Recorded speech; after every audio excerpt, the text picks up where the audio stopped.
Hello बच्चों, let's read this question. The question says micronutrient which is important in transport of sugar, utilization of calcium and cell division is option A phosphorus, option B boron, option C potassium, option D sulphur. तो इस question में हमें ये बताना है कि among the given options कौन सा वो माइक्रोन्यूट्रिएंट होता है जो कि किसके लिए इम्पॉर्टेंट है, ट्रांसपोर्ट ऑफ शुगर के लिए, यूटिलाइजेशन ऑफ कैल्शियम के लिए और सेल डिवीजन के लिए।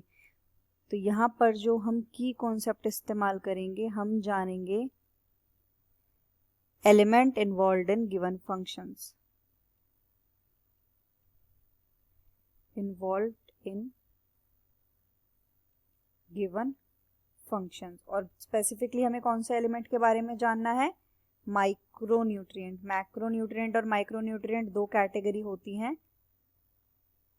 तो माइक्रोन्यूट्रिएंट्स वो होते हैं जो कम मात्रा में इस्तेमाल किए जाते हैं प्लांट्स के द्वारा, और मैक्रोन्यूट्रिएंट्स होते हैं जो ज़्यादा क्वांटिटीज़ में इस्तेमाल किए जाते हैं।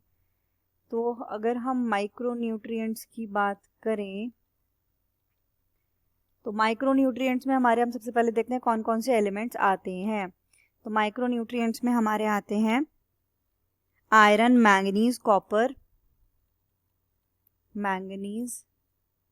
Copper, molybdenum, zinc, boron, chlorine and निकल। जिंक, बोरॉन, क्लोरीन एंड निकल।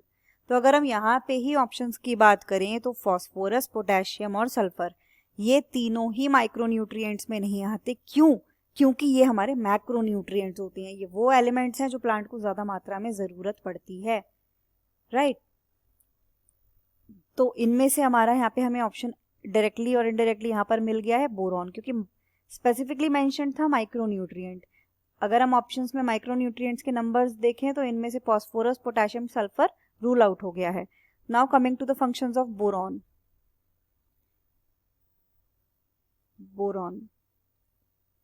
क्योंकि बाकी तीन हमारे ऑप्शंस आंसर नहीं हो सकते हैं, क्योंकि ये सब मैक्रोन्यूट्रिएंट्स हैं और हमें बताना है उस एलिमेंट के बारे में जो माइक्रोन्यूट्रिएंट है। अमंग द गिवन ऑप्शन सिर्फ बोरॉन है जो माइक्रोन्यूट्रिएंट है।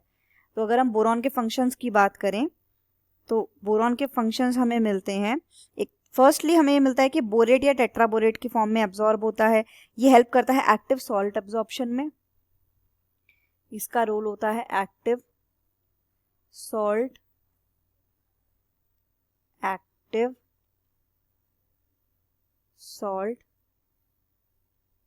Absorption.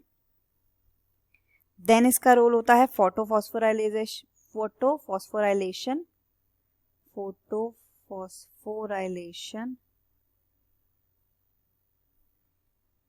And translocation of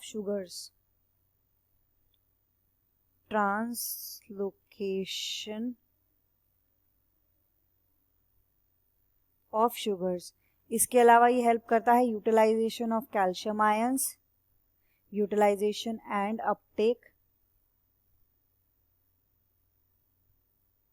calcium जो है वो मैक्रोन्यूट्रिएंट होता है, तो कैल्शियम की यूटिलाइजेशन बहुत ज़रूरी है। तो उसके अपटेक के लिए कौन ज़रूरी है? Boron. Calcium ions and cell division, cell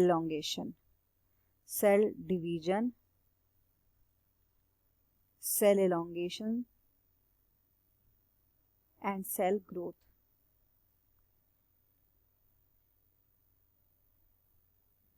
ये हेल्प करता है किसके लिए? सेल ग्रोथ के लिए।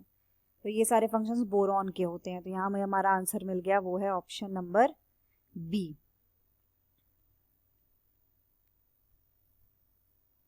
The final answer is option B, boron. Hope you understood it well. Best of luck.